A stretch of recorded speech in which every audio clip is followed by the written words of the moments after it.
Whether it was creating campus politics as the leader of the White Stars in college, leading the Democratic Congressional Campaign Committee to become a key fundraising source that saw Texas oilmen and contractors give large funds for federal contracts and tax breaks, and made him into a figure highly sought after for campaign financing, or turning into the master of the Senate after becoming majority leader following no one else wanting it, all Johnson's life, he had taken nothing jobs and made them into something bigger. He hoped to replicate this trend with the office of the vice presidency. The Constitution of the United States asserts that the vice president will preside over the Senate but shall have no vote unless they be equally divided. The vice president is also given the powers of the president in the event of the latter's death, resignation, or inability to discharge the powers and duties of said office. The first article of the Constitution addresses legislative powers, and the second article deals with executive powers. Caro notes that no provision in the Constitution gives the president the right to delegate any of the executive powers to the vice president. As 1961 began, membership in the National Security Council was the only position a vice president was entitled to by law. Kennedy proposed a law that would make Johnson chairman of the National Aeronautics and Space Council, an advisory role. JFK also supported Johnson succeeding his immediate predecessor, Nixon, as the chairman of a committee monitoring possible racial discrimination and government controls, which Caro calls another virtually powerless role. Caro writes, "In later decades, the role of the vice president would be gradually and substantially enlarged at the discretion of the president, but at the time of the 1960 election, that was where the office stood. No legislative powers, no executive powers, and obstacles, Hirohito, insurmountable obstacles to obtain any, except what the president might choose to give him. But power is where power goes. Hardly had he been elected to the vice presidency than Lyndon Johnson launched a campaign, unprecedented in American history on several levels, that had it succeeded, would not only have dramatically transformed the nature of the office, but would also in the process have undermined the concept of the separation of executive and legislative powers embedded in the Constitution." Johnson asked Mike Mansfield, the senator who succeeded him as majority leader, to let him continue as conference chairman with the assurance that it was a symbolic honor. Mansfield agreed, but Johnson also sought to keep his Taj Mahal office. Johnson met with Robert Kerr, Hubert Humphrey, George Smathers, and Richard Russell on his intention to retain the caucus chairmanship.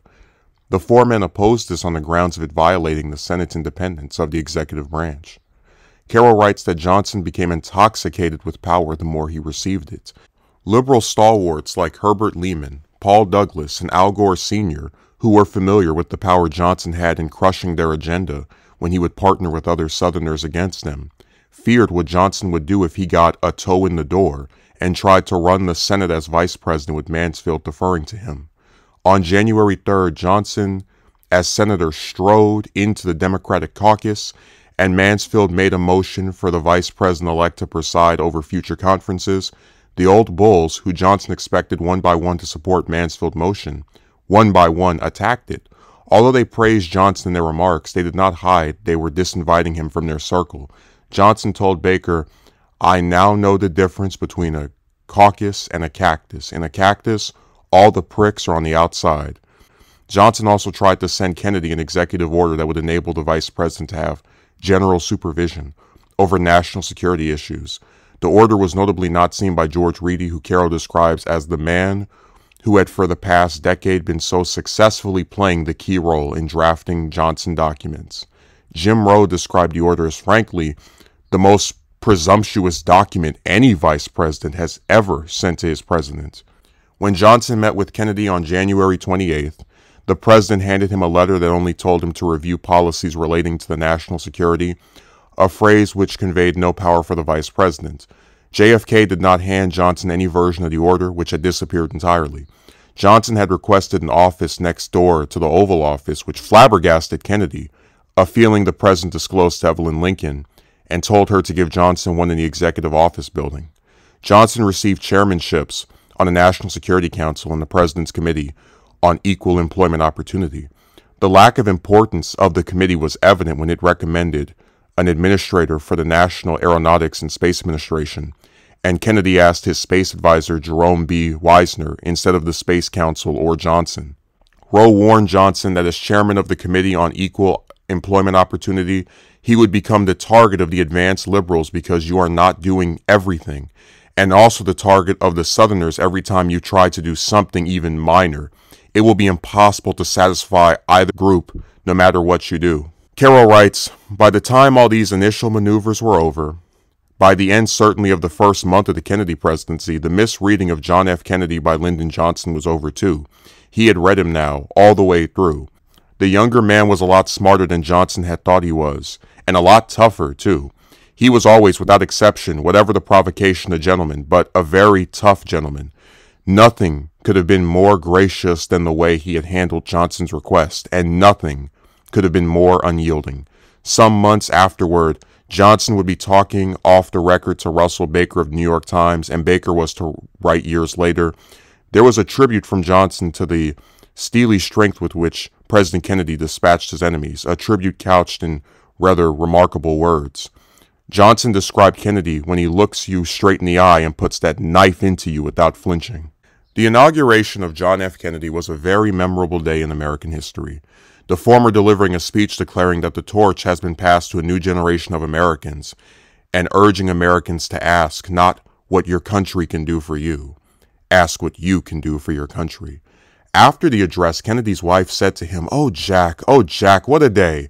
It was a vastly different day for Lyndon Johnson. As Johnson sat there that day, he knew his plans to gain some independent power of his own had been thwarted, and that he was going to be entirely dependent on whatever that younger man wanted him to do for years to come. Schlesinger would write that JFK liked Johnson personally, valued his counsel on questions of legislation and public opinion, and was determined as Vice President Johnson should experience the full respect and dignity of the office, furthering that Kennedy made sure LBJ was present at major meetings and ceremonies and would not tolerate his staff disparaging his vice president. Kennedy told Ken O'Donnell, "I can't afford to have my vice president, who knows every reporter in Washington, going around saying we're all screwed up, so we're going to keep him happy." Kennedy would also tell O'Donnell, Lyndon Johnson was the #1 Democrat in the United States elected by us to be our leader. I'm president of the United States. He doesn't even like that. He thinks he's 10 times more important than I am. He happens to be that kind of a fellow. But he thinks you're nothing but a clerk. Just keep that right in your mind. You have never been elected to anything by anybody, and you are dealing with a very insecure, sensitive man with a huge ego. JFK ordered his legislative assistant, Lee White, to ensure that Johnson be included in all major meetings. Though White would forget to notify Johnson during a meeting that occurred in the first few weeks of the Kennedy presidency, JFK told White, "Don't let this ever happen again. You know what my rules are, and we will not conduct meetings without the vice president being present."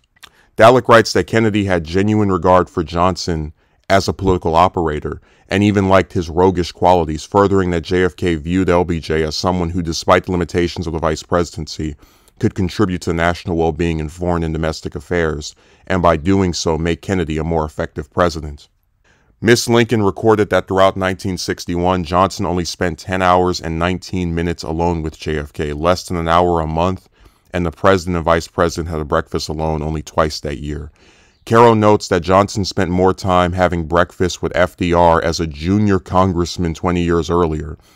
Theodore Sorensen would later admit that while Johnson was invited to large formal meetings of the Cabinet, the National Security Council, and with legislative leaders, he was excluded from the informal meetings where the final decisions were often made. Although Johnson expected to be the guiding figure of the administration in getting its programs through Congress, Lawrence O'Brien was put in charge of that task, and as the latter would remember, it didn't take long for congressmen to realize O'Brien spoke for the president and not Johnson. According to Schlesinger, if President Kennedy had allowed Johnson to conduct his congressional relations, he would in effect have made the vice president the judge of what was legislatively feasible, and therefore lost control over his own program. Johnson was excluded from political activity in terms of both advice and participation. By the end of 1962, Johnson would tell O'Brien that never in almost 2 years had McPherson come to his office.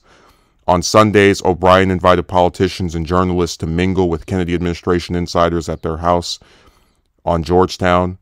Carroll explains, at one time, during his 12 years in the Senate, in fact, and indeed even before that, during his later years in the House, Lyndon Johnson's house had been the place to be on Sundays if you wanted to know what was really going on Capitol Hill. Not anymore.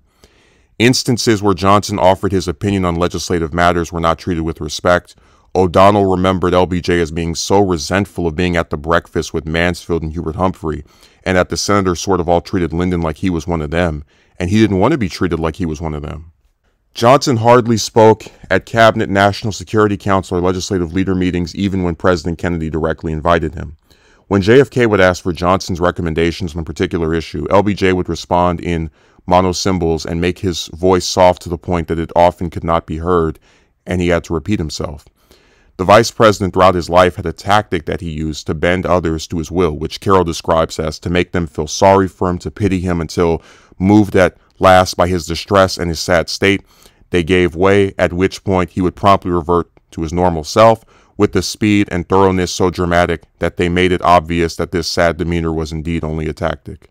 Though Johnson tried to employ this tactic on Kennedy, the latter was unmoved, telling George Smathers, "I cannot stand Johnson's damn long face. He just comes in, sits at the cabinet meetings with his face all screwed up, never says anything. He looks so sad. You've seen him, George. You know him.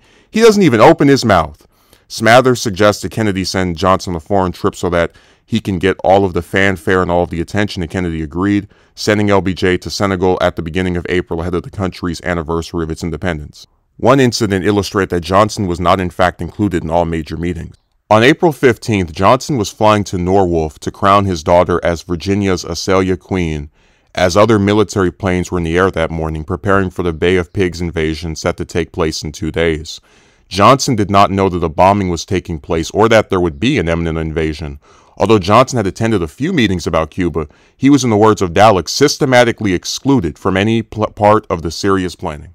Carroll speculates that the exclusion of Johnson from major meetings may have been due to the Kennedy loyalists being worried what he might do if they gave him the slightest opening, and that he was kept knowing as little as possible due to his strong ties with the press in order to ensure he would not leak anything.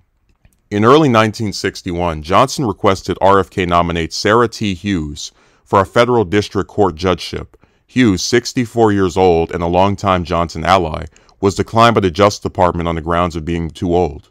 The Kennedys were unaware that Mrs. Hughes was not only a Johnson ally, but a Rayburn ally as well. Rayburn said nothing, but Robert Kennedy would eventually notice that a bill he had thought would pass through the House Judiciary Committee had stalled, and Rayburn told him it would pass when Mrs. Hughes was confirmed. RFK relayed that Hughes had been ruled out as being too old, and Rayburn told him that he and his Justice Department believed everybody was too old. Miss Hughes' appointment was announced the following day, Johnson being overseas when Rayburn's remark and Miss Hughes' appointment took place. Johnson, in a rare showing of rage and anger, told Kennedy that Mrs. Hughes now thinks I'm nothing and the biggest liar and fool in the history of the state of Texas. During the 1961 4th of July weekend, Rayburn felt a pain in his back, his decline being rapid in the days following the weekend as he lost weight as a result of some form of cancer. Rayburn announced on August 16th that he would be returning to Texas for medical treatment. Rayburn did not leave for a few days and caused a moment that Lady Bird Johnson would never forget. The weekend of August 18th saw Lady Bird waiting for her husband to return from Berlin at Andrews Air Force Base. As she waited for her husband's plane to touch down, she turned behind her and saw Rayburn, described by Carroll as shrunken, almost blind, and as grimly expressionless as ever. Lady Bird wrote to Rayburn days later, "Dear Mr. Speaker, as I stood by that airplane in the gray, grisly morning waiting for Lyndon, I looked up and saw you, and my mind went back to so many times and so many trouble-fraught situations when you have stood by our side. Next April is my 25th anniversary as a wife of a member of Congress. This quarter-century of our lives has been marked most by knowing you." Rayburn wrote back, "Dear Bird, your note was refreshing and highly appreciated by me." Rayburn died soon afterward. Connolly, who had previously told Johnson that he at least had Rayburn in his corner when trying to persuade him to be Kennedy's running mate, admitted things were worse for LBJ after Rayburn died. The Johnsons set the Kennedys' presents over the Christmas 1961 holiday. Pearl cufflinks for the president, a black pearl for the first lady. A letter was sent to Kennedy that Johnson had edited, re-edited, and then copied out by hand to make it appear more personal. "Never was I prouder than the day last January 20th when I sat on the platform and heard my president rally his country to begin now. I am even prouder at the year's end to look back and see where you have been and see ahead and know where you are going, Johnson wrote. Where you lead, I will follow. Johnson said that all he wanted to be was the kind of vice president I would want if I was president. Steele noted that the surprise of the first 6 months of the Kennedy administration was the new LBJ, far quieter, far less aggressive, and considerably less exciting. He isn't running the Senate. He isn't running anything except his office. By every word and deed, he is the president's man. Caro explains that precautions were taken to ensure that not a single wrong word would be uttered, Johnson announcing that he would hold no press conferences as to not run the risk of reporters getting him into a position that put him at cross purposes with the president, and even private conversations between Johnson and reporters failed to get the vice president to criticize Kennedy. Jeff Seshel noted that Johnson's verbal restraint must have been one of the hardest of the types of loyalties that Johnson had demonstrated, and a journalist remarked that Johnson's vice presidency was a triumph in self-discipline. Caro writes, difficult though the restraint may have been, however, it never faltered. Hard as it must have been for him to honor the pledge of loyalty, honored it was. Caro notes that even during the instances where Johnson was able to get Kennedy's attention, their meetings were not to LBJ's satisfaction, with there being instances where RFK would walk in to discuss a new topic with the president without so much as a nod of apology to Johnson. This extended to others like Arthur Schlesinger, with Johnson being treated like just another member of the president's staff. Johnson also felt out of place at West Wing parties. Caro explains that Washington parties were a place for conducting business, with 2 or 3 men holding a quiet conversation after dinner, and Duke remembered that no one was terribly interested in Johnson. New frontiersmen would call Johnson Uncle Cornpone or Rufus Cornpone during their social gatherings. Lady Bird was also ridiculed, as the Johnsons were called Uncle Cornpone and his little pork chop. The large formal meetings that were the only ones Johnson was invited to became more infrequent, Kennedy viewing them as a waste of time and cutting back on cabinet sessions and National Security Council meetings. Sam Houston, the vice president's brother, made fewer visits to Washington because he didn't want to be a first-hand witness to my brother's day-to-day humiliation. Caro writes, where at one time influential members of the Washington press corps had pleaded for a few moments of his time, the situation was reversed now. Hugh Sidney remembered, he used to call me, he was very lonely. Hugh, you haven't been to see me, you haven't called me, lonely, pathetic. Sidney saw no reason to call the vice president, viewing him as uninformed of what Kennedy was doing and not being able to talk about things in detail like he used to.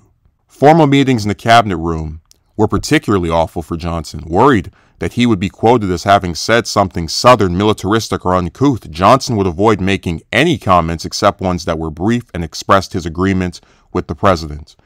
As Elizabeth Wickenden remembered, he had to sit there and observe controversies and frustrations which for years he had managed and be totally passive. By summer 1962, the press realized his predicament. Newspaper articles would arrive each morning at his desk in the Taj Mahal, scissored out by his staffers and placed in an envelope for his viewing, LBJ scribbling a big L across them to signify that he had seen it. Marion Means wrote of Johnson, he is usually so thoroughly ignored that it is hard to tell if he is here at all. She noted that his extraordinary efforts to keep himself in check, none of these were Johnson traits before the vice presidency. His egotistical temper rarely has permitted him to share the credit for anything. Thus, Johnson appears to be working very hard at his tiny job. The Chicago Tribune speculated, now that Johnson has served his purpose, which Caro explains was to get Southern votes for Kennedy, perhaps Kennedy was simply tossing him aside. Headlines repeated a single mocking question that would appear in a dozen newspapers. Whatever happened to Lyndon Johnson? Johnson's demeanor demonstrated his fate, that his efforts had come at a high price. Caro writes, the price was registered in his weight, which was dropping off him because he wasn't eating much. Although he ordered new suits, they were soon hanging loosely on his shoulders, his trousers, which he always liked cut full anyway, bagging around his shoes. It was registered in his face, which had become gaunt, haggard, so thin that the long lobes of his ears, the jut of his big nose, his heavy black eyebrows, and the dark circles under his eyes sunk deeply in his head now, were more prominent than ever, and the gauntness was accentuated by his expression so gloomy, with the corners of his mouth pulling down, and the jowls hanging down, that more than one journalist called it a hang-dog look. It was registered in his stride. The old, long, imperious Texas lope was gone. He walked more deliberately, with shorter steps. His shoulders were slumped. When he was in the president's presence, he seemed sometimes to be actually bending his knees a bit, as if he wanted to conceal the fact that he was the taller man. Bill Moyers, who had within a few weeks of the inauguration become publicity director for Kennedy and lost Sergeant Shriver of the Peace Corps, felt that Johnson's self-confidence was gone, that he was a man without a purpose, a great horse in a very small quarrel. Johnson found talking to the press difficult, turning down a request to appear on a show about outer space and international cooperation.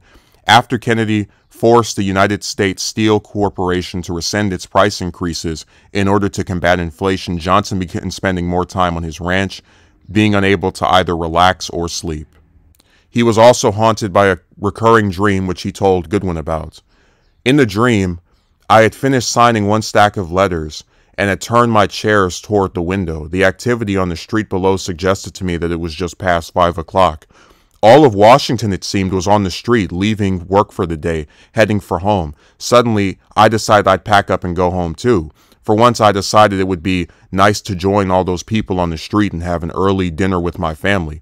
I started to get up from my chair, but I couldn't move. I looked down at my legs and saw they were manacled to the chair with a heavy chain. I tried to break the chain, but I couldn't. I tried again and failed again, once more, and I gave up. I reached for the second stack of mail. I placed it directly in front of me, and I got back to work. In September 1962, James Meredith sought to become the first black student to attend Mississippi State University, being met with defiance by Governor Ross Barnett. The tensions erupted in violence that left 2 dead and saw the dispatching of hundreds of American marshals and Kennedy federalizing the Mississippi National Guard. Johnson was not involved in negotiations, not even being in Washington, a fact that became known. As Vernon Louvere typed a story on the matter, Boatner reported to Johnson, he has written only one paragraph, but it was to the effect that the man who carried the South for President Kennedy apparently had not been called in for discussions of the Mississippi situation. Johnson frantically tried to convince Louvere over a call that the White House had constantly sought his advice. But the article ran on Tuesday and reported that over the weekend, one of the tensest in the nation's history, Johnson was not in close personal contact with the White House. He was relaxing at his ranch in Texas. A frantic Johnson contacted Dean Rusk to relay a message to Kennedy. The information in Louvere's article was not from Johnson or anyone on his staff, and that LBJ approved of Kennedy's handling of the situation in Mississippi, and that he had been treated better than any other vice president in history and knew it. On the morning of October 16, 1962, McGeorge Bundy came into Kennedy's room as the latter was still in bed and showed him pictures. 2 hours later, those same photos, lines, and dots that a CIA analysis determined were missile sites that Russian technicians were assembling in Cuba with the capacity of reaching targets in most of America and would soon be usable, were shown to a group that consisted mostly of the National Security Council. When asked what his thoughts were by Kennedy, Johnson stated his support for taking out the missile sites and avoiding consulting with either American allies or members of Congress. Despite Johnson not wanting to circulate the crisis to Congress members, he telephoned Richard Russell about the matter, who had what Carroll calls both monumental racism and a monumental sense of honor, as he had never leaked confidential information to journalists. Russell shared the information with no one. Robert Kennedy noted that the Japanese attack on Pearl Harbor occurred on a Sunday, and that a Sunday airstrike on Cuba would be a Pearl Harbor in reverse, and it would blacken the United States in the pages of history. RFK would recall that he could not accept the idea that the United States would rain bombs on Cuba, and that a sneak attack was not in America's traditions. The group shifted from its insistence on immediate bombing and a possible invasion to a naval blockade of Soviet ships that were going to Cuba with new equipment. On October 20th, XCOM went with this recommendation, and Robert Kennedy called his brother before the pair met at the White House, where the younger Kennedy gave the recommendation and the president approved of it. Johnson, on his way to Hawaii, was briefed by CIA Director John McCone. LBJ disagreed with the blockade, viewing it as locking the barn after the horse was gone, given that missiles were already in Cuba, and opposed gradual escalation. He supported an unannounced airstrike and reluctantly agreed with the blockade plan, after learning former President Eisenhower supported it. Carroll elaborates that Johnson's position can be partially explained by the fact that he had not been sitting in on the deliberations of the intervening days, when the pros and cons of various options had been explored, and that the vice president would be present at XCOM deliberations in the following days. The Russian ships advanced, a quarantine line being established 500 miles from Cuba, and by October 24th, 2 Russian ships were just a few miles from the line. A messenger came in the room hanging a note to McCone, who announced that the ship had both stopped and may be turning around. Carroll writes, "The danger was far from over. Some Russian ships, further from the quarantine line, were still continuing toward it at full speed. And even if no more missiles arrived, the ones already in Cuba were still there, and the work on them was continuing. But the constant in all these moments was determination of the 2 brothers to give Khrushchev every chance to reconsider, to pull back, the determination to avoid war, and above all, to avoid it through miscalculation."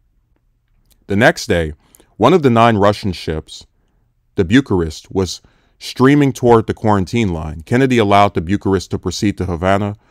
On Friday night, the State Department received a message from Khrushchev, who offered a trade of the missiles and Russian technicians and soldiers being withdrawn in exchange for an American pledge not to invade Cuba. Through the 5-day period of October 22nd to October 26th, Johnson was in the cabinet room but hardly spoke. Robert Kennedy and Ted Sorensen attest that after the president had left and the tape recorder had been switched off, Johnson would speak. As RFK would remember, he was displeased with what we were doing, although he never made clear what he would do.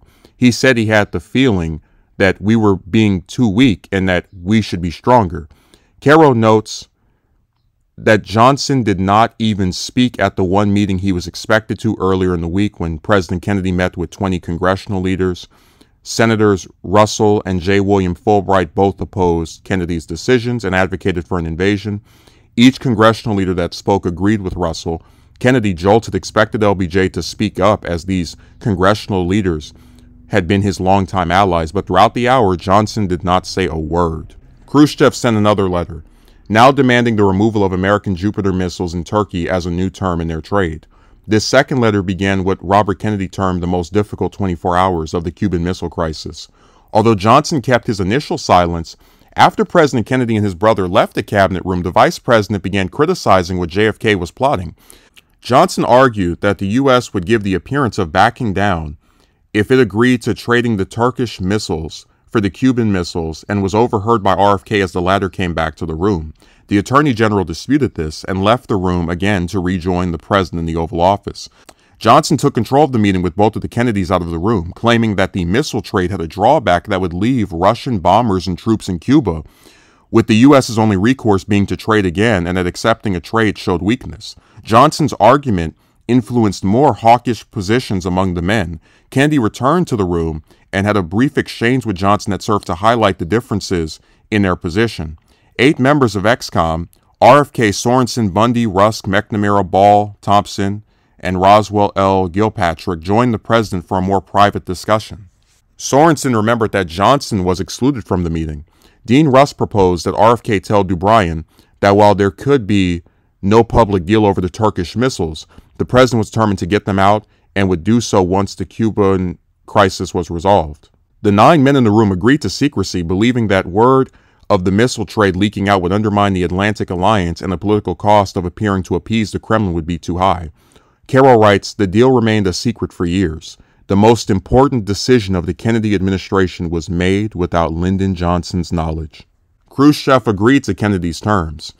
RFK would recall the people involved in those discussions as bright and energetic, asserting that the administration had perhaps amongst the most able in the country, and if any one of half a dozen of them were president, the world would have been very likely plunged into a catastrophic war. This half a dozen, according to RFK, included LBJ. Bartlett remembered that following the Cuban Missile Crisis, JFK mentioned that McNamara, Dillon, and his brother Robert were the 3 members of the executive committee that he would be glad to see succeed him as president, the vice president not being among them. Jacqueline Kennedy would later write to Ted Sorensen, "You must know as well or better than I President Kennedy's steadily diminishing opinion of him. As his term progressed, he grew more and more concerned about what would happen if LBJ ever became president. He was truly frightened at the prospect."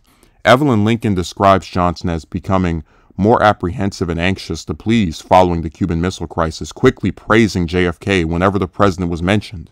Carroll writes, "The hatred that Lyndon Johnson felt for Robert Kennedy on that terrible afternoon in Los Angeles had never faded. It would never fade. He would talk about that afternoon for the rest of his life. Years later, back on his ranch after his presidency, not long before he died, he would seize visitors' lapels and bend his face into theirs in the intensity of his effort to make sure the visitor understood that it hadn't been Jack Kennedy, but Bobby, who had wanted him to withdraw from the vice presidential nomination."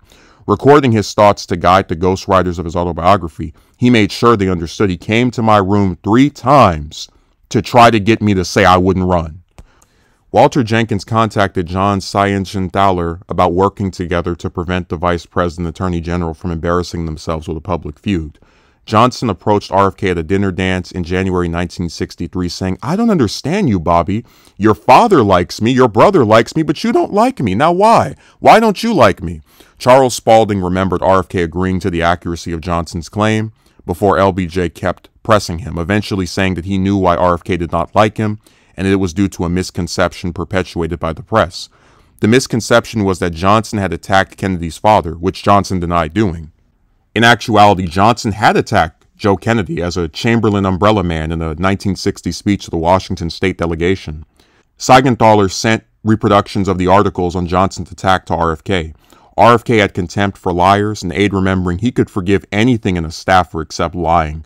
RFK said of LBJ, "My experience with him since the convention, he lies all the time. I'm telling you, he just lies continually about everything. He lies even when he doesn't have to lie."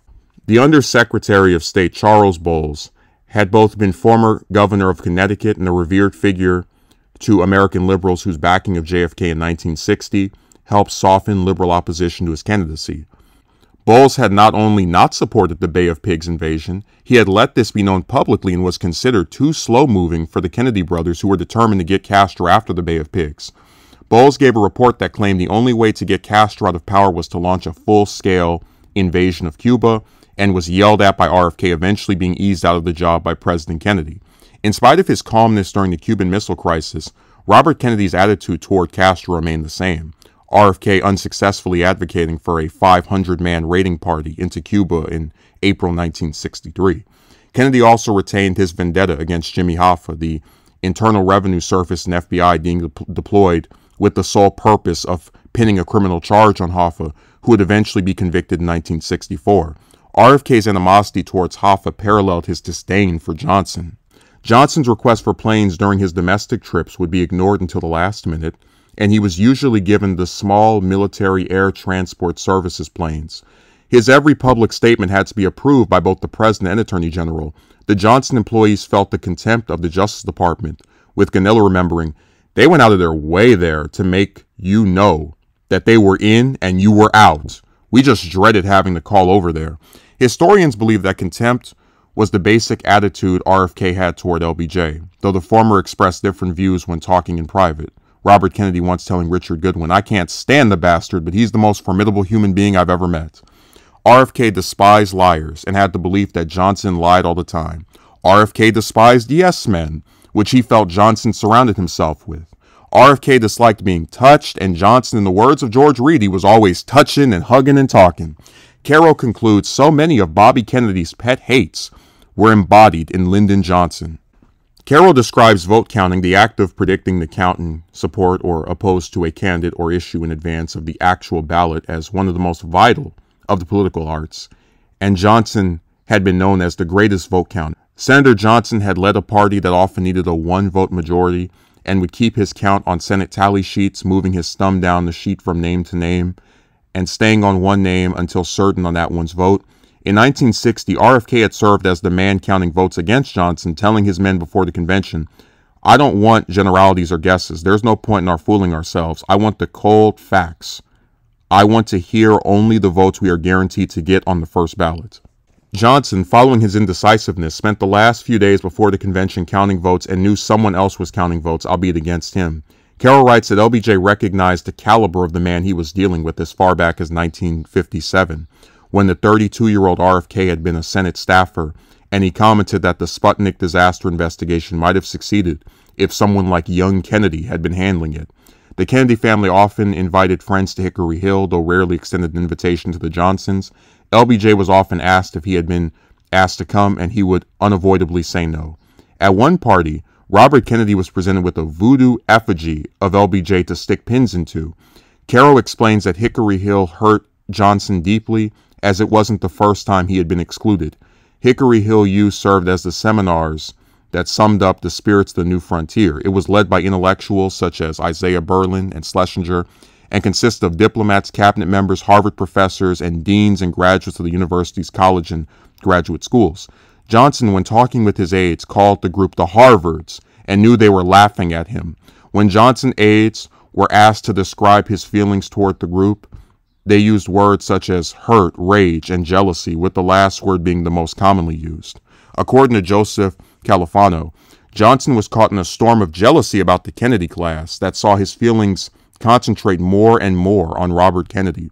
Princeton professor Eric Goldman noted that the response that Robert Kennedy evoked in Lyndon Johnson was hugely disproportionate to the political realities. Something beyond politics was at stake. 1963 saw RFK becoming an increasingly credible threat to Johnson gaining the prize he had always aimed for. Gore Vidal, writing for the March issue of Esquire, predicted that Johnson would not be the Democratic nominee in 1968. This is no friend to Johnson's candidacy. The public has already forgotten the dynamic Lyndon Johnson, who was once master of the Senate. 8 years of vice presidential grayness will have completed his obscurity. Nor is there any way for Johnson to gain political attention. How does the ceremonial presiding officer of the Senate make a new record for himself? Vidal speculated that Robert Kennedy would run for the Democratic nomination in 1968, calling the Kennedy political machine easily the most effective in the history of the country, and the belief that 1968 would be a matchup between RFK and LBJ was echoed by the Herald Tribune. On March 1st, Robert Kennedy said that he was not planning to run for the Democratic nomination in 1968, and within a few days he added, "I have no plans to run at this time." Carroll writes, "When these stories first began appearing, Johnson, seeing Bobby's hand behind everything, thought they had been planted by the Attorney General within friendly journalists. He seemed unable to believe that a man so young, Bobby had just turned 37, whose qualifications even for Attorney General had been suspect only 2 years before, was now a leading candidate for the presidency." After Reedy reported that the Washington Press Corps believed RFK was being groomed to succeed his brother as president in 1968, Johnson told Reedy, "My future is behind me." In February 1963, Johnson received a letter from Miss Fannie Fullerwood, an African-American woman who served as both a cleaning lady and president of the local branch of the National Association for the Advancement of Colored People. After being asked by George Smathers, Johnson had agreed to giving 2 speeches in St. Augustine on March 11th, one at the banquet commemorating the year-long celebration of the 400th anniversary of St. Augustine's founding, and one at the aircraft division of the Fairchild Stratos Corporation. In his report to Johnson, Peck had said the local people could probably get a Negro table set up at the banquet, and if a Negro table could be set up, you could well emerge as a hero. Johnson knew the Kennedys did not want him to be a hero, remembering how just 5 months ago they had completely kept him out of the James Meredith crisis.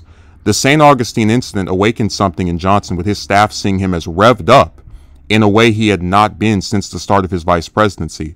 Johnson's depression was over. He agreed to set up a date for an interview with Jack Bell of the Associated Press after months of refusing them. As Evans and Nowak reported on March 28th, LBJ last night broke his self-imposed silence to deny allegations that his post of vice president is a come-down.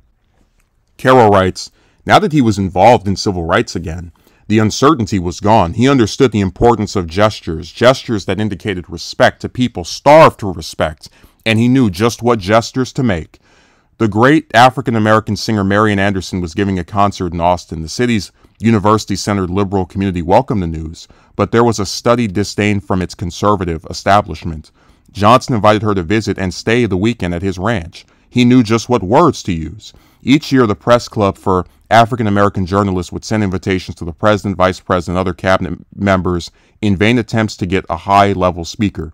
In 1963, the vice president agreed to go, the other speaker being North Carolina Governor Terry Sanford, who called for moderacy and restraint on the civil rights issue and was criticized by the Washington Afro-American for sounding like a siren call of the last 100 years. The vice president spoke after him. 100 years ago, the slave was freed. 100 years later, the Negro remains in bondage to the color of his skin. The Negro today asks justice. We do not answer him. We do not answer those who lie beneath this soil when we reply to the Negro by asking patience. It is empty to plead that the solution to the dilemmas of the present rests on the hands of the clock. The solution is in our hands.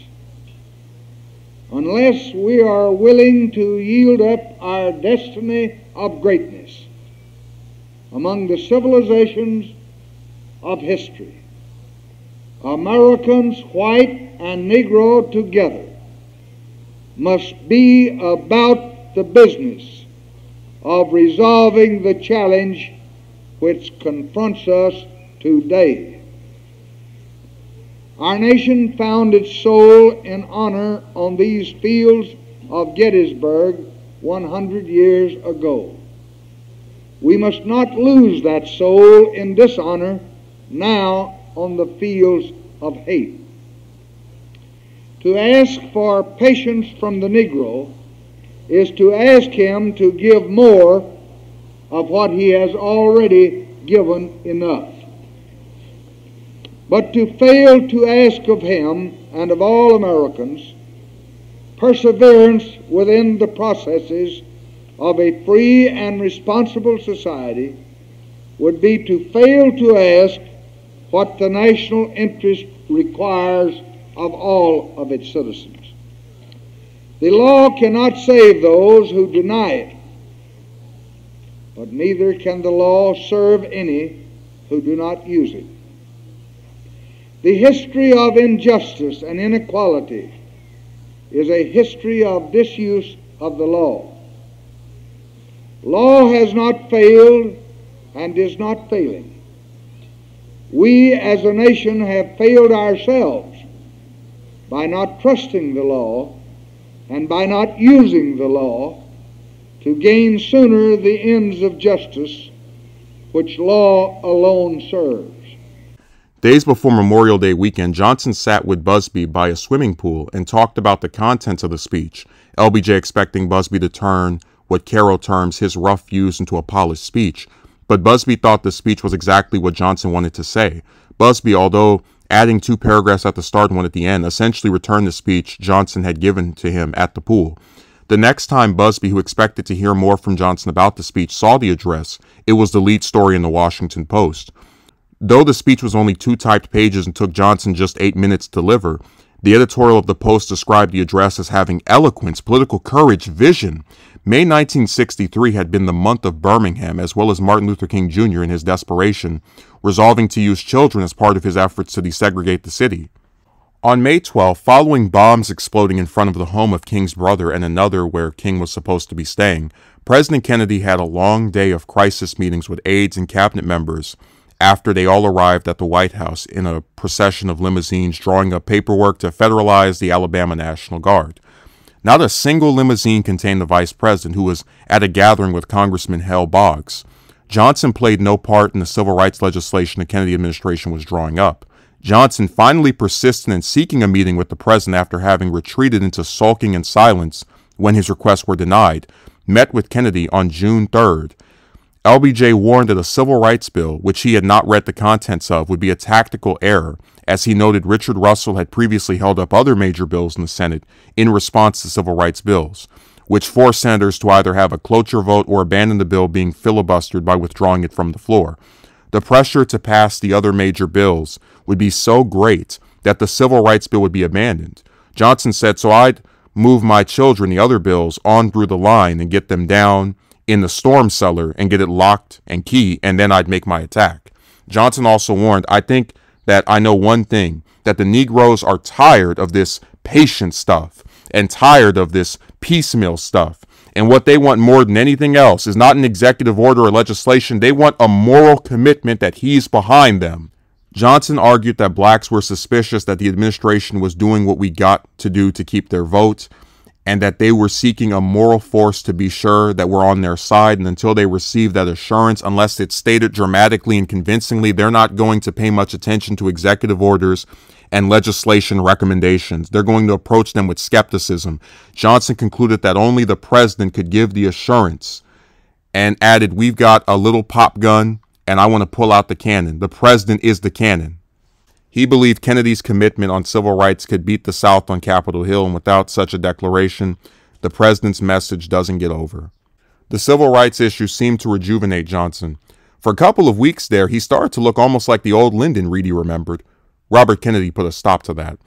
At a June meeting with civil rights leaders, JFK left early and asked Johnson to preside in his place. As LBJ spoke, RFK motioned to Deputy Chairman of the Democratic National Committee, Lewis Martin, and asked, "I've got a date, and I've got to get on this boat in a few minutes. Can you tell the Vice President to cut it short? An executive order was created to give the CEO authority over all construction projects that were financed to any degree with federal funds." Carroll explains that while the order was essentially meaningless, it would nonetheless be a fundamental change in the committee's mandate, and Johnson was not involved in discussions about the order nor told about the executive order the day it was issued.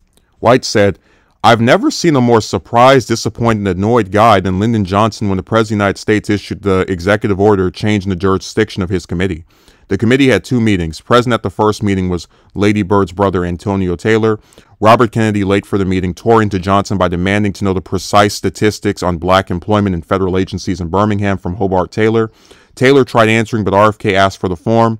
When Johnson tried to intervene, RFK began asking him questions. As Johnson answered, RFK stood up and without a word to excuse himself, left the room. The second meeting featured a repeat performance by RFK, who lashed into both Taylor and NASA Director James Webb. Harry McPherson remembered Johnson looking miserable in the late summer of 1963. Carroll writes, "The fact that Robert Kennedy had not only harassed him, humiliated was the word he used, he humiliated me, but had done so in public and in fact in a setting, a meeting packed with government officials that ensured that the scene would become known throughout the Capitol, had in Johnson's mind the most ominous implications that it was no longer just 1968 that the Kennedys were thinking about, but 1964, that they must be planning to drop him from the ticket in the next election because Bobby would never have made him look ineffectual and incompetent if he was still going to be his brother's running mate." He felt his suspicions were confirmed when Kennedy loyalists began spreading the story of the meeting around Washington. Kennedy always denied that he would drop Johnson as his running mate. Carroll notes that although the oral histories of RFK, the memoirs of LBJ, and the writings of Arthur Schlesinger all claim that there was never any intention by President Kennedy to drop Johnson as his running mate in 1964, by fall 1963, the question of whether Lyndon Johnson would be on John Kennedy's ticket again was beginning to be shrouded in ambiguities. In 1961, John Tower became the first Republican senator from Texas since Reconstruction, and by October 1962, the United Press reported that the possibility of Goldwater as the Republican presidential nominee in 1964 was leading thousands of conservatives to change their party affiliation in Johnson's home state. U.S. News reported that LBJ was losing some of his grip on the party machinery of that state. While Johnson was waning in Texas, John Connally was rising, being elected governor of the state in 1962. Connally enjoyed a higher approval rating than the Kennedy-Johnson ticket, and Carroll writes that as governor, Connally began to demonstrate that the organizational and political skills he had deployed for Lyndon Johnson were just as effective on his own behalf. Ken O'Donnell wrote that Johnson did not want the president to see for himself how little prestige and influence the vice president then had in his own home state. Furthering, the more liberal Texas Democrats had always been against him. And since Johnson had joined the New Frontier, his fellow conservatives had turned against him. By early 1963, JFK was eager to arrange a fundraising trip in Texas, Johnson asserting such a trip had to be arranged by Connally. A presidential swing through the West in June saw the president and vice president Connally alone in an El Paso suite.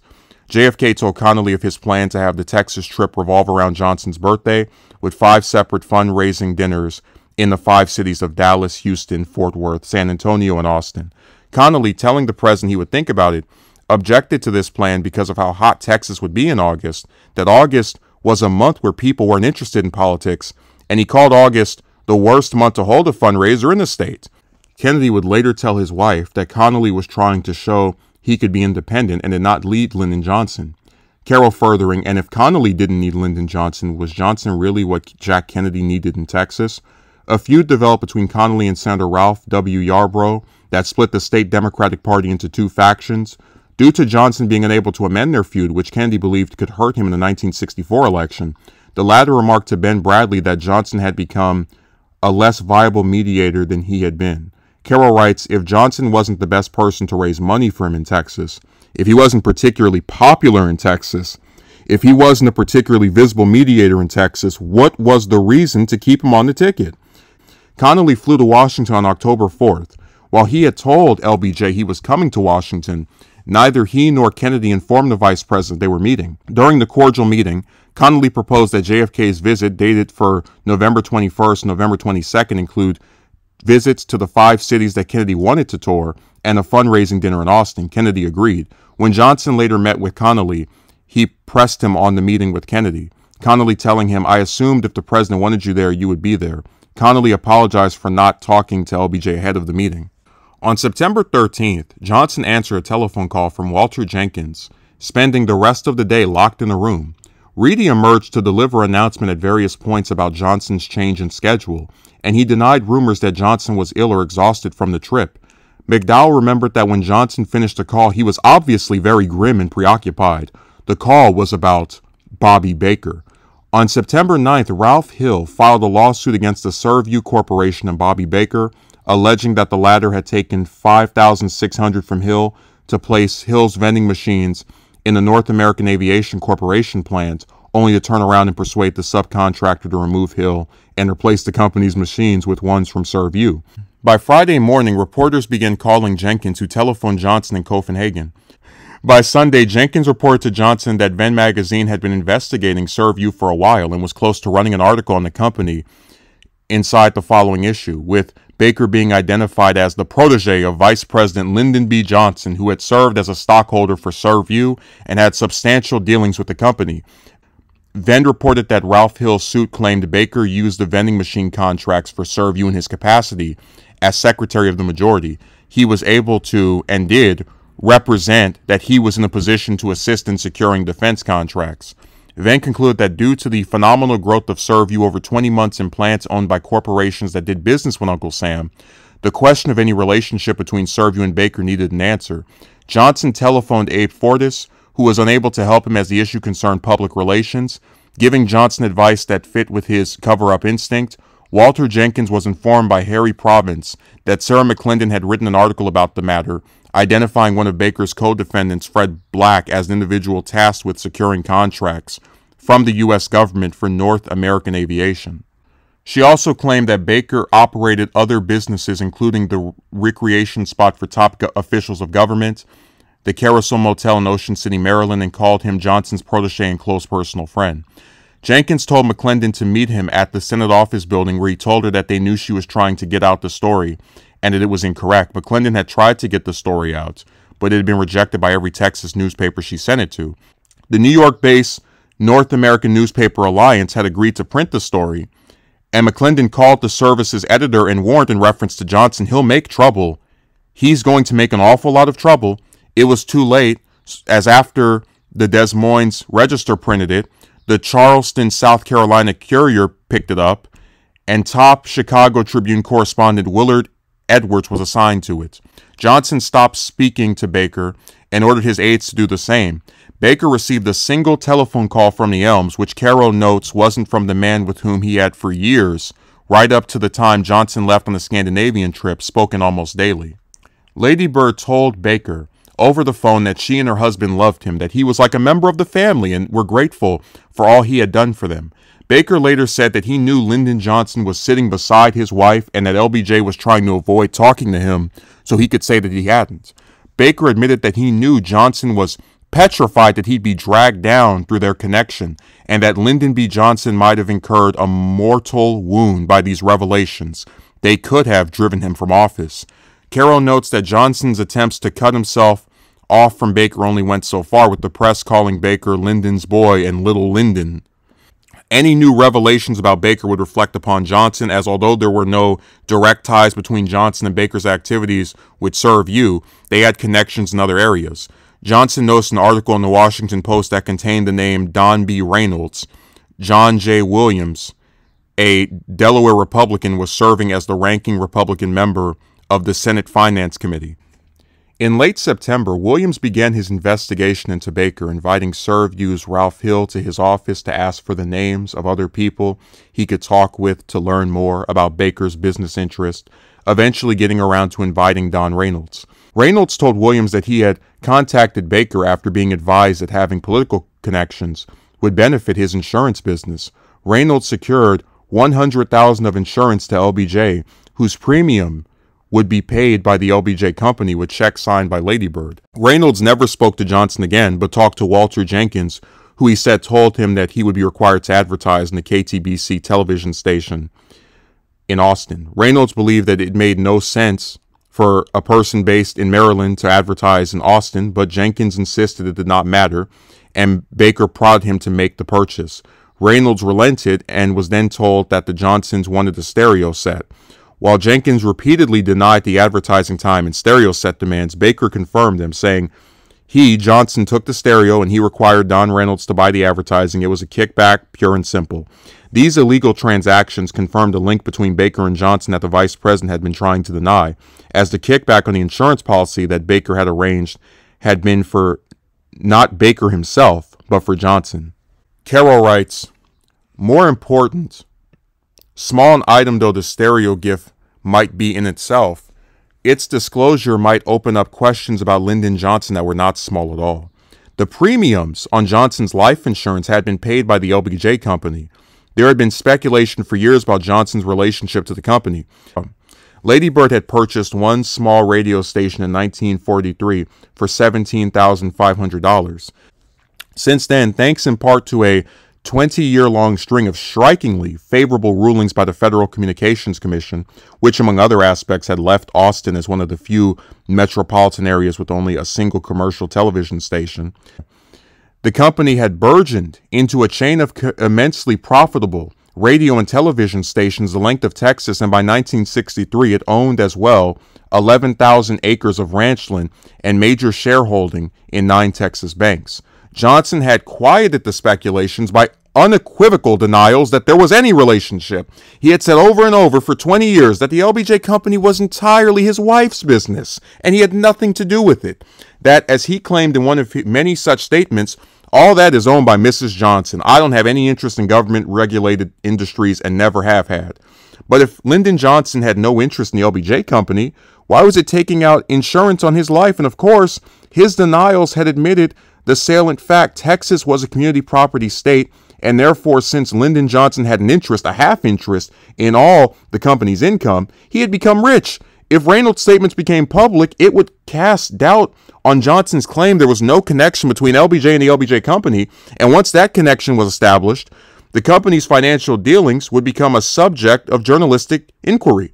Johnson had arrived in Congress poor, and during his career had ostensibly had no source of income other than his government salary. He had been boasting to friends for years that he was a millionaire. By 1963, he, a man who had never held any job but his government positions, whose salary had never been more than $35,000 per year, was not merely a millionaire, but a millionaire many times over. That fact had never become known to the press or public. How would it look if it did? Reynolds disclosed that Baker had made campaign contributions. At first, Majority Leader Mansfield told reporters that Baker had not offered to resign, nor should he.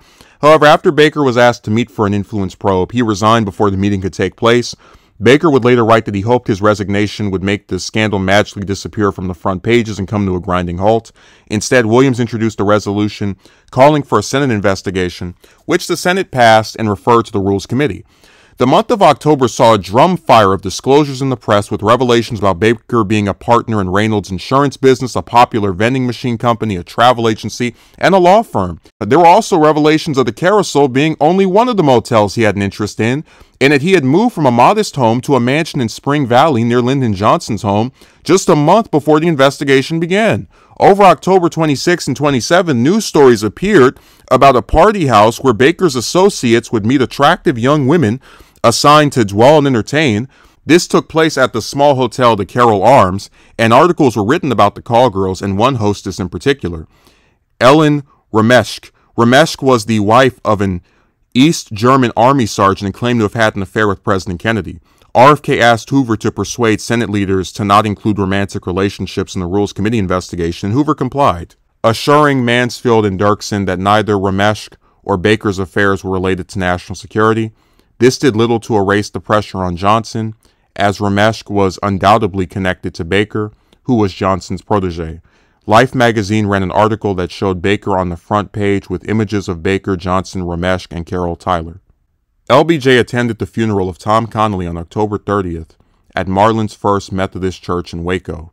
While a United States Senator, Connally had been chairman of the Senate Foreign Relations Committee for almost a decade and would serve 4 terms in the Senate before retiring. Dying 10 years after his retirement, not a single U.S. president, senator, or congressman came to the funeral. Johnson left the church with a look of depression so deep that it shocked Otorf. According to Otorf, Johnson said that he believed it was a disgrace that there was no delegation there from Congress, and that if Connally had died while still in office at the height of his power and accomplishments, you wouldn't have been able to get into Waco for all the airplanes. Carroll writes, and having heard Johnson tell him more than once how meaningless a job the vice presidency was, how only the presidency meant anything, Otorf felt he understood Johnson's feelings. Tom Connally had been a powerful senator, but no one remembered him. Lyndon Johnson had been a powerful senator. He was thinking he would never be president, and no one would remember him either. At some point in early November 1963, Reynolds came to Senator Williams' office at the latter's request and told him of another insurance deal in spring 1960 in which Baker had invited him to a meeting in the Capitol regarding a contract to construct a District of Columbia stadium.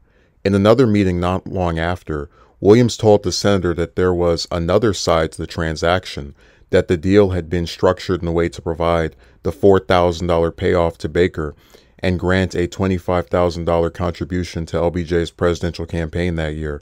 Carroll explains that if Reynolds' story was accurate, the district stadium deal violated federal laws, including the prohibiting of political contributions of more than $3,000, the prohibition of charging a contribution to a government contract, and one preventing corporations from making any political contributions whatsoever. While Williams did not learn the whole story of the deal, Bobby Baker knew it, as well as the fact that it included money for the Lyndon Johnson campaign, and LBJ himself was aware that Williams had been talking to the insurance broker at the center of it. On November 13th, President Kennedy convened the first meeting of his 1964 re-election campaign, Johnson and members of his staff being completely absent. This was notable as the main topic of the meeting was keeping the South, which had been Johnson's responsibility in the 1960 election, and the possibility of him not being on the ticket. While Schlesinger and Stephen Smith were to dispute the validity of there being any chance that the Kennedys were intending to dump Johnson, Evelyn Lincoln remembered that the morning after the meeting, she had told JFK that the 1964 convention would not be as exciting as 1960, and the latter ominously told her that there might be a change in the ticket before walking away.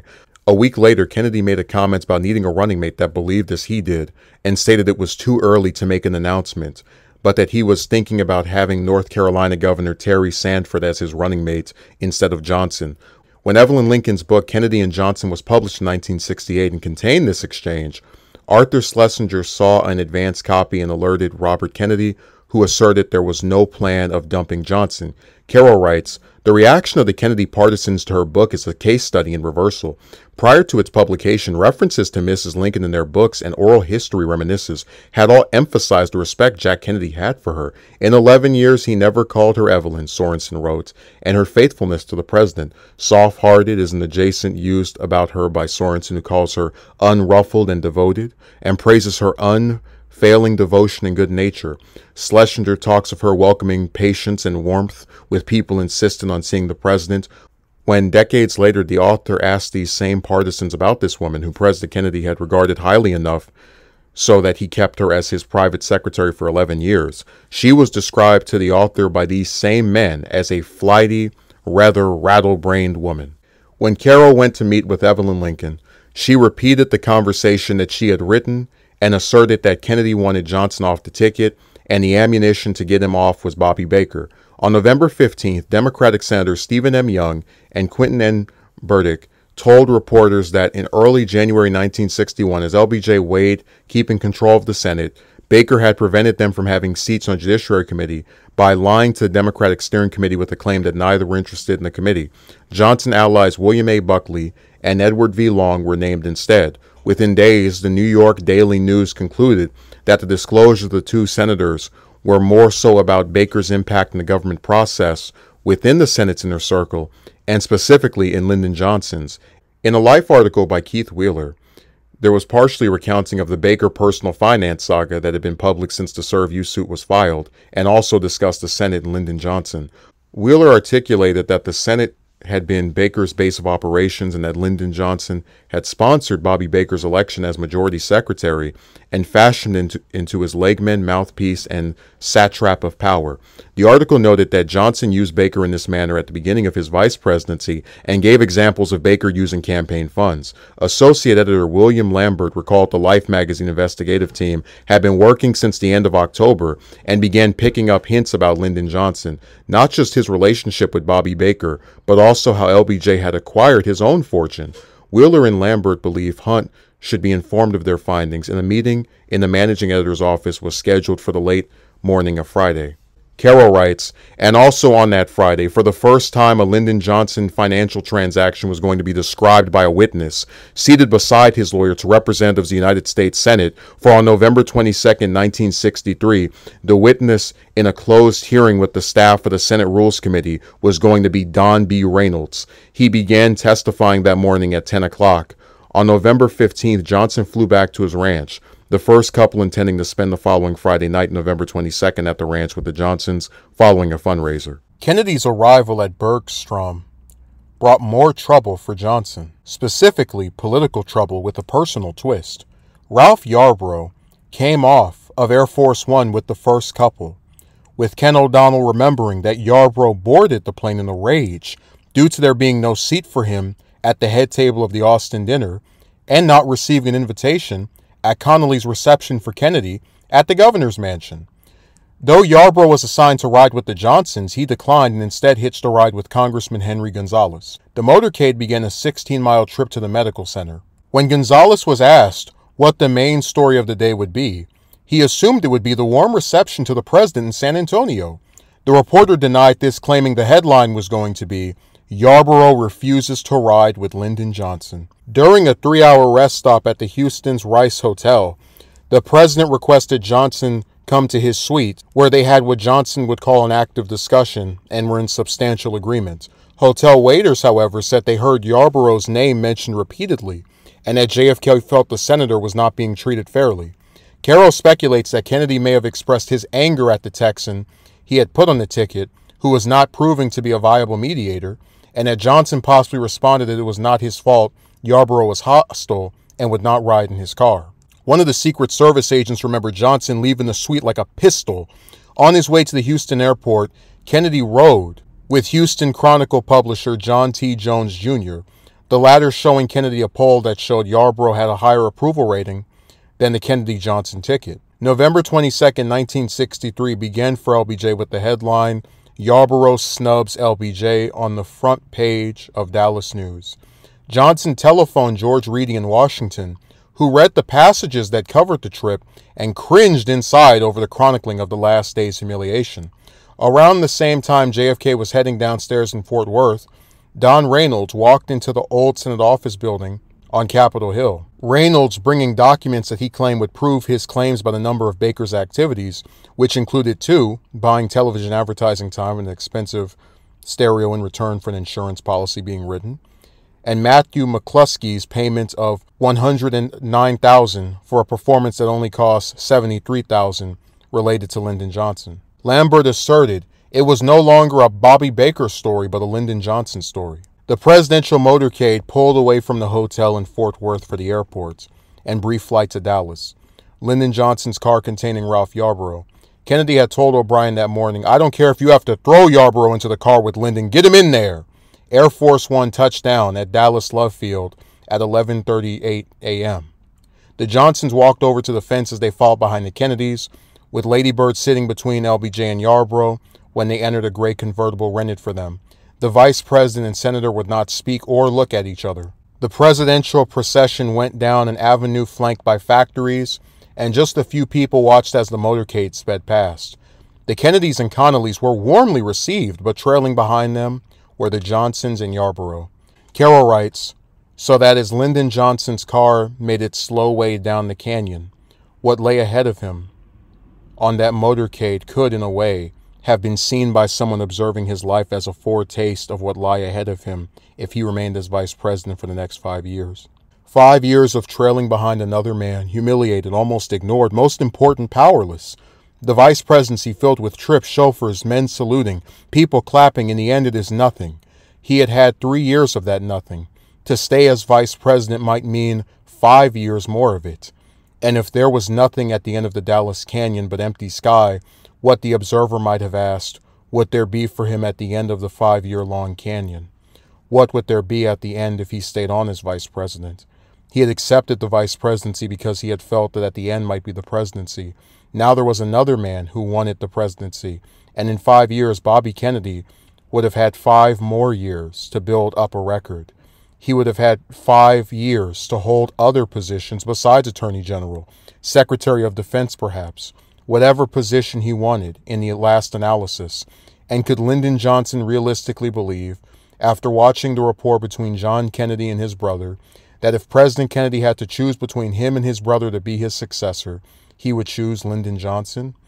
Observing Lyndon Johnson's life, one might have wondered if what was waiting for him at the end of the vice presidency and that empty space at the end of it was only that slight hunched figure he had long hated and now had learned to fear. And what if his vice presidency wasn't 5 years longer but only 1? What if he was dropped from the ticket in 1964? He had been saying for some time, had apparently convinced himself that that was the probability. That belief, that fear, may or may not have been justified before the call in Copenhagen, before Bobby Baker had been on magazine cover after magazine cover, before the name of Don Reynolds had entered the picture, and before this trip to Texas. Given what the president was seeing for himself in Texas, given what was happening at that very moment in the Senate office building, the president's assurances that he would be on the ticket might start to have a hollow ring indeed. Whether he got another term as vice president or not, Lyndon Johnson's prospects may indeed have justified the adjective he had been applying to them: finished. As the motorcade reached the Daily Plaza, spectators applauded the Kennedys and Connollys, while the vice presidential car followed behind. Caro continues, "There was a sharp cracking sound. It startled him," Lyndon Johnson was to say. "It sounded like a report or explosion, and he didn't know what it was." Others in the motorcade thought it was a backfire from one of the police motorcycles or a firecracker someone in the crowd had set off. But John Connolly, who had hunted all his life, knew in the instant he heard it that it was a shot from a high-powered rifle. Lyndon Johnson was made to lay on the floor in the back seat of the car, Rufus Youngblood laying on top of him with what Johnson later remembered as his knees in my back and his elbows in my back. Johnson laid very quietly, Caro noting that his composure would have surprised most who knew LBJ except for those who had seen him in moments of physical danger. As Youngblood continued sitting on top of Johnson, the latter asked what happened, and Youngblood told him that the president must have been shot or wounded. The motorcade arrived at Parkland Emergency Room, the vehicle's brakes being jammed so hard that both Johnson and Youngblood slammed against the seats. Johnson was hustled into a room, one of the 3 cubicles of the Parkland Minor Medicine section, that had been derived from a larger room through hanging curtains from ceiling to floor. As Lady Bird remembered, Lyndon and I didn't speak. We just looked at each other, exchanging messages with our eyes. We knew what it might mean. Caro writes, Lyndon Johnson still stood against the wall in that small curtained space, his wife sitting beside him, 2 or 3 men off to one side standing silent or occasionally whispering among themselves, standing in front of him. Always there was Ruth, Mrs. Johnson says. Johnson stood there for about 35 minutes. Then, at 1:20, O'Donnell appeared at the door and crossed the room to Lyndon Johnson, and seeing the stricken face of Kenny O'Donnell, who loved him so much, Lady Bird knew. "He's gone," O'Donnell said to the 36th President of the United States. Homer Thornberry says that after O'Donnell told Johnson that Kennedy had passed, he took charge. Johnson aides and allies knew that his demeanor changed in moments of crisis, and the aides who knew him the longest recognized Johnson's deciding expression, which Johnson wore when a problem was being thought through with an intensity that was almost palpable, and a decision was being made. O'Donnell and the Secret Service agents pressed Johnson to leave the hospital. Johnson asked O'Donnell about Mrs. Kennedy, and O'Donnell said she was determined not to leave the president's body. figuring that she and the coffin would fly back to Washington in another plane. Johnson said he would take her back in the same plane as him, and when O'Donnell replied that she would never leave the body behind, Johnson resolved that they would not leave Dallas but instead wait aboard for the coffin and the widow to arrive. Noting the possibility of a conspiracy, Johnson and Youngblood agreed to leave through a different entrance in a different car and take a different route. Congressman Thomas saw the cars and motioned for them to stop for him, Johnson acquiescing to his request and Thomas getting into the front seats. LBJ instructed Thornberry to climb across the back seat of the car, Thornberry taking the position on the window side behind the driver, where Johnson had previously been sitting, and giving the new president a human shield on both his left and right. Arriving to what Youngblood called one of the most welcome sights I had ever seen on Air Force One, Johnson entered the plane through its rear. Johnson had an impromptu conference with the 3 Texas congressmen on when and where to take the oath of office, if it would be in Dallas or in Washington, and where there could be a formal ceremony. Johnson telephoned Robert Kennedy, Carroll explaining that this was due to a number of reasons. One was obtaining a legal opinion on governmental policy, and Kennedy, being the chief legal officer, would know. The other was a feeling he had within the first hour of succeeding Kennedy as president. As Johnson remembered in his retirement, even after taking the oath, for millions of Americans I was still illegitimate, a naked man with no presidential covering, a pretender to the throne, an illegal usurper, and then there was Texas, my home, the home of the murder. And then there was the bigots and the dividers and the Eastern intellectuals who were waiting to knock me down before I could even begin to stand up. He likely thought the best way to legitimize his ascent was to have the backing of his predecessor's family. Although the decision to be sworn in Dallas had already been made, Johnson wanted approval by the man whose opinion would carry the most weight. Johnson would later say that he called Kennedy to say something to comfort him in his grief, and RFK discussed the practical matters at hand in a very businesslike way. RFK's account of the conversation differed, with RFK remembering Johnson as asking him twice if he had any objections to him being sworn in right away, as Kennedy preferred to have his deceased brother return to Washington as the current president instead of the ex-president. The only aspect of the conversation mutually agreed upon is that Kennedy said he would look into the matter and call Johnson back.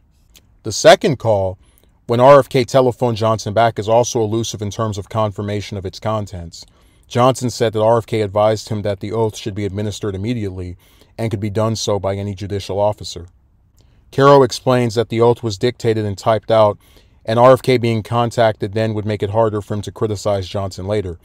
Johnson knew who he wanted to administer the oath, the judge who had personified Johnson's utter powerlessness as vice president, and his inability to secure her appointment had made him feel like the biggest liar and fool in the state.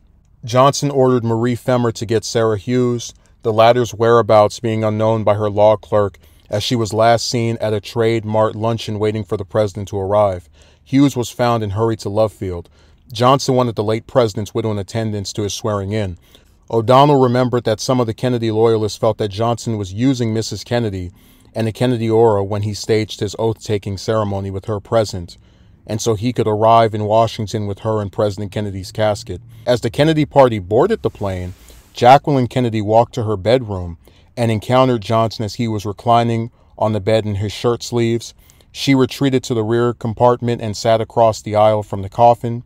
LBJ collected Lady Bird and the Johnsons approached her, and the First Lady agreed to be present for Johnson's swearing in.